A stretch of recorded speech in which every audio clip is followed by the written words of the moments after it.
मनवा में यास लाग जाए ना अकेला अंगूरी पकड़ के घुमा दसैया मेला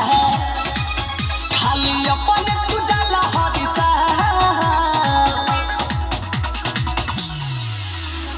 चूड़िया की नवाता संग जाइब तोहरा का कंगना की नवाता कल जाइब तोहरा सा चल के दिखाता सैया मऊ में लागल माई के पंडा चल के दिखाता सैया मऊ में लागल माई के पंडा देखा न सब केहू जाला माई के चर्चा सुनाला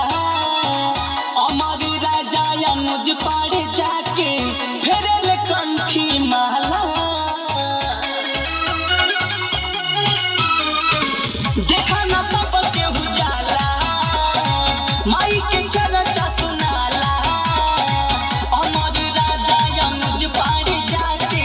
फेरल कंठी माला सनी गोलू बजावा तारे झाल चूड़िया के नवाता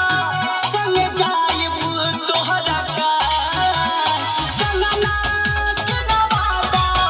कल जाइब तोहरा सा चल के दिखाता सैया माई के लागल मऊ में पंडा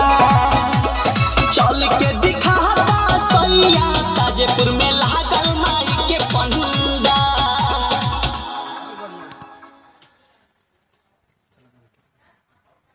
आओ भैया।